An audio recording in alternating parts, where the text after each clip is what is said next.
Na tradicional live das quintas-feiras do presidente Jair Bolsonaro, o destaque foi o BNDES e os contratos firmados pelo banco durante a gestão petista. Informação de Brasília com Yasmin Costa. O tema da live presidencial foi o BNDES. O presidente Jair Bolsonaro usou a transmissão semanal para tratar do mau uso do dinheiro público no banco durante os governos petistas. Ao lado de Gustavo Montezano, presidente do BNDES, Bolsonaro afirmou que países beneficiados pelo PT deram calote no banco. Angola, Argentina, Cuba, Equador, Venezuela. Que tipo de obras? Por exemplo, hidrelétricas. Nós tivemos uma crise hídrica no passado. Temos problema de energia elétrica. Poderiam ser feitas essas obras no Brasil, mas foi feito fora do Brasil. Projetos de habitação popular, linhas de transmissão de energia, aeroportos, gasodutos, irrigação e drenagem, metrô, aproximadamente do BNDES, 15 bilhões de dólares. Para a obra no exterior foi 10,5 bi de dólar aproximadamente. Isso aí tem outras operações juntas. Então, tudo bem. Então, isso dá na fase de 60 bilhões de reais. 60 bilhões de reais. O presidente do BNDES usou o caso de Cuba como exemplo. Segundo Montezano, o banco emprestou 3 bilhões e 600 milhões de reais para o governo cubano e obteve charutos como garantia. Então, assim, se Cuba não pagasse, o governo brasileiro ia lá em Cuba ia penhorar as vendas de charuto lá em Havana para poder ressarcir o cidadão brasileiro. E além da garantia, o prazo também foi diferente do normal, a taxa foi diferente do normal. Segundo o presidente do BNDES, nos últimos governos, o Brasil emprestou cerca de 56 bilhões de reais para obras no exterior. Desse valor, a expectativa do governo brasileiro é arcar com pelo menos 5 bilhões e meio de reais em calote. O chefe do executivo falou ainda sobre uma possível volta do ex-presidente Lula à presidência. Muitos desses atores do passado vão retornar e vão voltar fazendo a mesma coisa ou até pior. Acho até que eles, se voltarem, vão voltar para nunca mais sair daqui. Então, não é um retrocesso, né? Isso é um crime que se vai fazer reconduzindo a cena do crime, um cara que comandou o país por 8 anos e depois interferiu mais meia dúzia, que foi a presidente Dilma, né? E vai voltar a fazer a mesma coisa, afinal de contas, está no DNA do PT fazer essas besteiras aí. Na transmissão, Bolsonaro também afirmou que vai ao Rio Grande do Norte na primeira semana de fevereiro para inaugurar a última fase da transposição do Rio São Francisco. Bom, para comentar as notícias do dia nesta sexta-feira, aqui nos estúdios, Ricardo Salles, também conosco Amanda Klein. Começa por você, Amanda. Que avaliação você faz dessa live do presidente? São notícias que já se sabiam, já eram conhecidas ou não? De que forma o presidente apresenta essas informações sobre o BNDES? Não tem nada de novo, né, Tiago? Primeiro, bom dia a você, bom dia, Adriana, bom dia ao Salles, aos nossos ouvintes, telespectadores. É só reciclando uma notícia velha, ele se elegeu com essa promessa de querer abrir a caixa preta do BNDES. Eu até retomei, fui procurar rapidamente na internet uma declaração do presidente lá no cercadinho do Alvorada, onde ele conversa com os apoiadores, do meio do ano passado, em que ele admite que não havia caixa preta do BNDES, que quando ele se elegeu, ele também pensava que havia essa possibilidade. No entanto, o banco gastou aí 48 milhões de reais fazendo uma verdadeira varredura nesses contratos. E aí ele disse o seguinte, são palavras do presidente Bolsonaro no ano passado: não foi caixa preta, na verdade, está aberto. Eu também pensava que era caixa preta, mas está disponível no site do BNDES todos os empréstimos feitos para outros países, ou seja, tudo às claras, feita de forma transparente. Se foram empréstimos bem ou mal feitos, isso é outra história. Agora, sempre tentando reciclar uma história, tentando assustar a população com fantasma, com a perspectiva da volta do PT ao poder. A verdade é que o governo tem assuntos muito mais urgentes e prementes que afligem a população, como o aumento da inflação, por exemplo,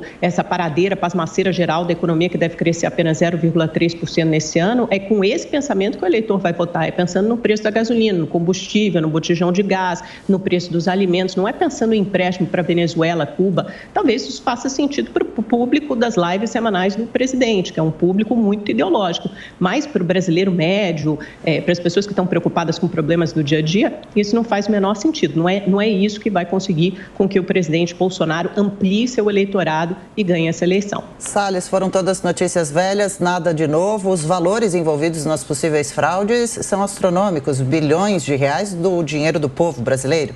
Pois é, bom dia a todos. Há uma questão muito importante aí, que é o seguinte: não basta só dizer o quanto foi, né? Porque, de fato, o montante é muito alto, mas ele por si só não explica justamente o modus operandi, a maneira pela qual as pessoas ligadas ao PT, faziam essas operações do BNDES. E que não eram só no BNDES, né? A gente sabe que a roubalheira do PT, e aí eu discordo da Amanda, eu acho que o brasileiro médio, que é o cidadão que trabalha, que sua a camisa todo dia para sobreviver, para ensinar seus filhos valores importantes de não roubar, o primeiro deles é não roubar. Então, quem vota no 13, quem encara a foto do Barba lá na urna, digita 13 e confirma, está dizendo o seguinte: eu não ligo, pode roubar, porque é o que vai voltar a acontecer. Aconteceu em todos os 14 anos de PT no poder e voltará a acontecer. No caso específico do BNDES, o que eles faziam?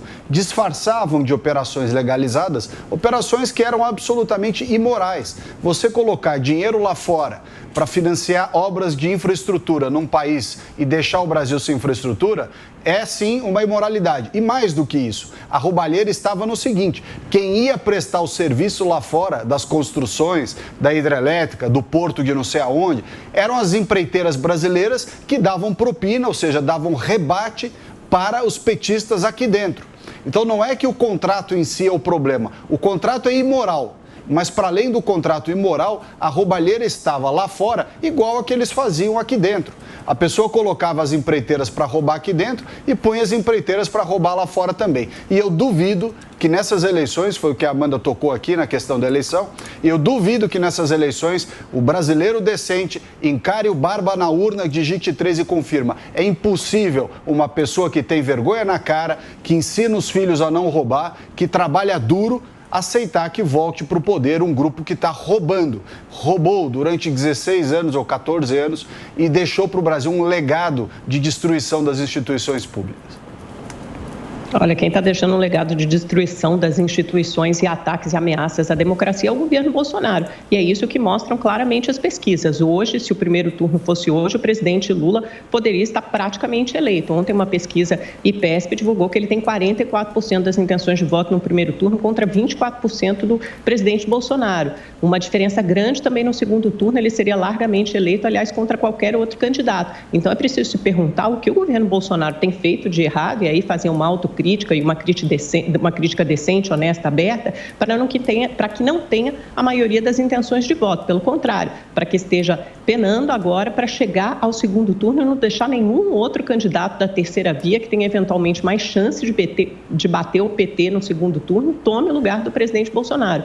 Eu concordo que esse retrato, provavelmente um retrato congelado na realidade agora, vai se alterar e vai se modificar ao longo dos meses. Provavelmente essa distância, essa diferença entre Lula e Bolsonaro seja menor, mas a gente tem uma eleição altamente polarizada e a população tende a votar com o bolso, porque essas pesquisas também perguntam quais são os principais problemas, as questões que mais afligem a população brasileira, e hoje todo mundo fala em desemprego, economia, inflação. São essas questões que o presidente não consegue endereçar. Quanto tempo na live de ontem ele gastou falando sobre esses problemas, problemas reais, problemas do dia a dia, problemas do cotidiano do povo brasileiro?